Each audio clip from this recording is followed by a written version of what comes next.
Okay, let's dive right in. We're going to talk about something that's not just a trend, but a fundamental shift in our industry. I'm talking about how AI is completely rewriting the playbook for DevOps and Kubernetes. And this isn't some far-off future thing. It's happening right now. You know, in the very near future, there are really going to be two kinds of DevOps engineers. On one side, you have the firefighter, constantly scrambling, getting those dreaded 2 a.m. alerts, and just manually digging through endless logs. And on the other side, you've got the engineer who has an AI teammate doing all that heavy lifting for them. This slide nails that contrast. The AI-powered engineer isn't just surviving, they're thriving and shipping code faster than ever. So what's the magic behind this massive change? Well, it all boils down to one core concept, a new paradigm we call AIOps. So what exactly is AIOps? Think of it like this. It's about using artificial intelligence to be the ultimate watchdog for your systems. It's constantly sifting through mountains of data, logs, metrics, you name it, to find the tiny signals that a human would miss. And the key here, the absolute game changer, is that it spots these problems before they turn into full-blown outages. We're moving from just reacting to fires to actually predicting where they're going to start.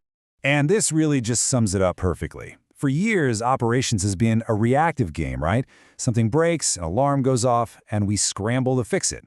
But with AIOps, we are firmly in the predictive era. The system itself can now tap you on the shoulder and say, hey, you might want to look at this before it becomes a real headache. And if you think this is some niche idea, think again. The adoption rate is absolutely staggering. 67%, two-thirds of DevOps teams have ramped up their spending on AI in just the last year. This isn't a question of if your team will adopt this, it's a question of when.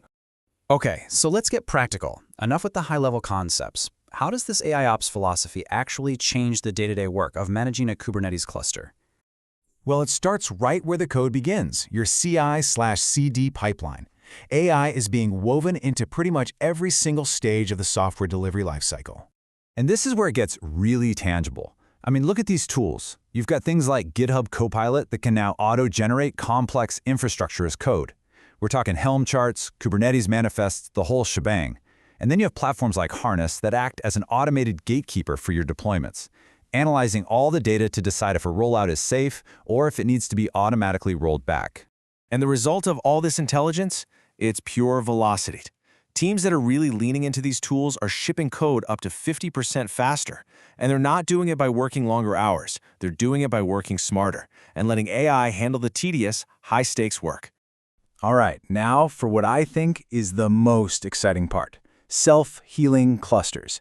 This is the holy grail, right? Kubernetes environments that can actually detect, diagnose, and fix their own problems, often without a human ever lifting a finger. It's a total game changer. So, how does this work? It's basically a three-step dance. First, you have intelligent detection, where AI models are spotting those tiny anomalies that your old alerting system would never catch. Then, boom, automated root cause analysis. It connects the dots across your entire stack in seconds, not hours. And finally, autonomous remediation, where the system either just applies the fix itself or opens up a pull request with a solution ready for you to approve. And the impact here, the numbers speak for themselves. What used to take a senior engineer almost an hour of frantic searching and debugging can now be solved by an AI in under 4 minutes. This isn't about replacing engineers, it's about giving them a superpower.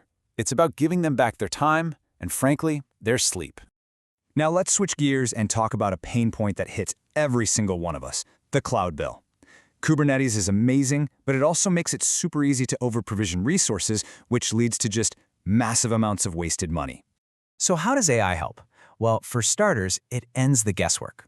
It looks at your actual usage patterns and recommends the perfect amount of resources, no more, no less. Then it basically plays a game of Tetris with your workloads, consolidating them onto fewer nodes to make sure you're getting the most bang for your buck.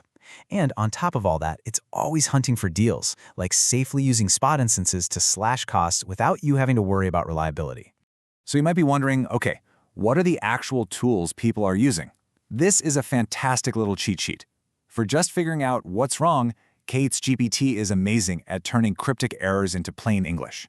For cost, Cast AI is one of the big names in continuous optimization. In observability, you've got powerhouses like Motoro and Dynatrace leading the charge.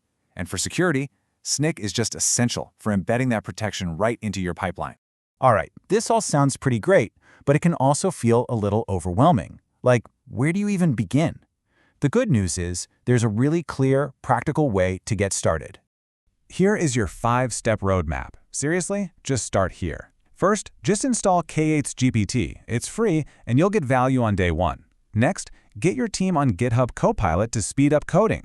Then, trial an AI observability tool and just measure the improvement. See what it does to your resolution time.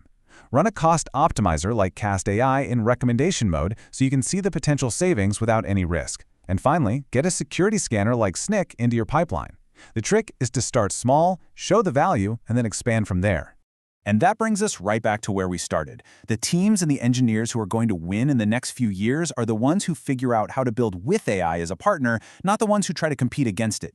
The tools are here, they're ready for production, and they are changing everything about our jobs. So the only real question left is, which side do you want to be on?